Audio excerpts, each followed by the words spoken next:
आज कहानी बात पटना के प्रसिद्ध हनुमान मंदिर की। जैसा कि नाम में प्रतीक है, ये मंदिर भगवान हनुमान को समर्पित है। यहाँ पर उनकी विशाल और भव्य मूर्ति स्थापित है, जो शक्ति, भक्ति और समर्पण का प्रतीक मानी जाती है। यहाँ पर विशेष रूप से हनुमान चालीसा का पाठ होता है। भक्तों का विश्वास है कि हनुमान चालीसा पढ़ने से मानसिक शांति, सफलता और सभी कष्टों का निवारण होता है। पटना हनुमान मंदिर न केवल धार्मिक दृष्टि से बल्कि ऐतिहासिक दृष्टि से भी महत्वपूर्ण है। यहाँ का वातावरण भक्तों को एक अजीब सी शांति और आस्था का अनुभव करवाता है। मंदिर में विशेष रूप से हनुमान जी की आरती का आयोजन होता है।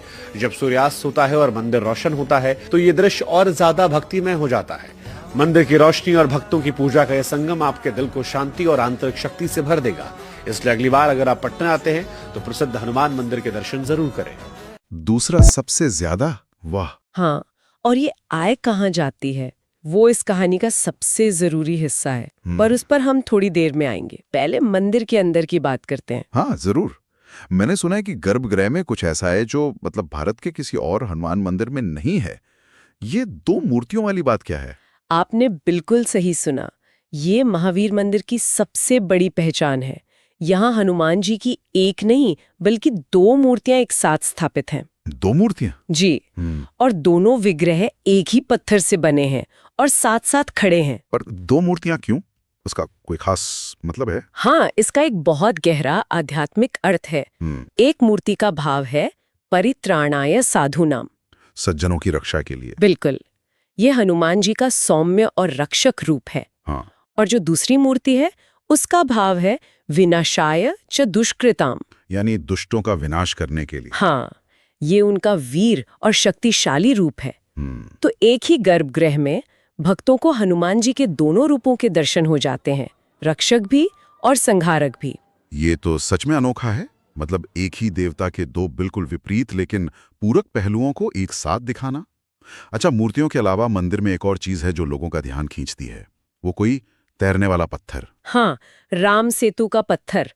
ये मंदिर के पहले तल पर एक कांच के बक्से में रखा हुआ है और दावा यही किया जाता है कि ये वही पत्थर है जिसका इस्तेमाल राम सेतु बनाने में हुआ था। और ये सच में तैरता है? हाँ, इसका वजन करीब 15 किलो है, लेकिन ये पानी में डूबता नहीं है।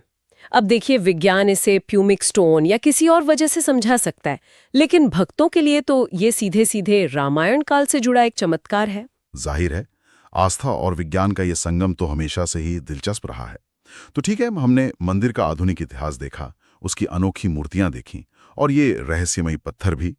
लेकिन अब उस बात पर आते हैं जिसका आपने शुरू में जिक्र किया था, मंदिर की आय और उसका उपयोग। हाँ, और मेरे हिसाब से यही वो पहलू है जो महावीर मंदिर को भारत के बाकी बड़े मंदिरों से बिल्कुल अलग करता है। जैसा मैंने कहा, ये उत्तर भारत का दूसरा सबसे अमीर मंदिर है, लेकिन यहाँ की सबसे बड़ी बात है पारदर्शिता। पारदर्शिता? हाँ, मंदिर की आय का एक एक पैसा जन कल्याण के कामों में लगाया जाता है। किस तरह के काम? मुख्य रूप से स्वास्थ्य सेवा, हेल्थ केयर।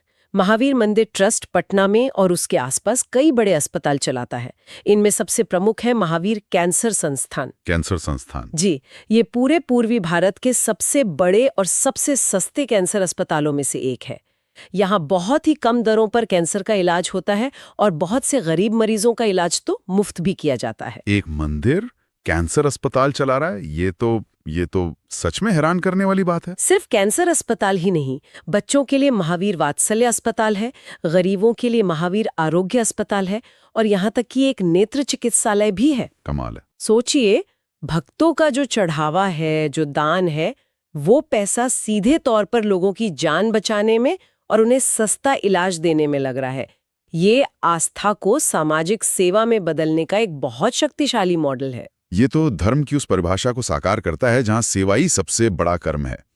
इससे तो मंदिर की छवि भी सिर्फ एक पूजा स्थल से कहीं ज्यादा एक सामाजिक संस्था की बन जाती है। बिल्कुल, और इसी वजह से लोगों का विश्वास इस मंदिर में और भी गहरा हो जाता है। उन्हें पता है कि उनका दिया हुआ पैसा सही जगह जा रहा है। मंगलवार और शनिवार को यहाँ इतनी भीड़ होती है कि पटना स्टेशन के आसपास पैर रखने की जगह नहीं मिलती। लोगों की आस्था भगवान में तो है ही, साथ ही मंदिर की सेवा भावना में भी है। और जब हम किसी भारतीय मंदिर की बात करते हैं तो प्रसाद का जिक्र तो करना ही पड़ेगा। मैंने सुना है यहाँ के लड्डू भी बहुत मशहूर हैं। मशहूर ही नहीं, उन्हें तो कानूनी तौर पर एक खास पहचान भी मिली हुई है।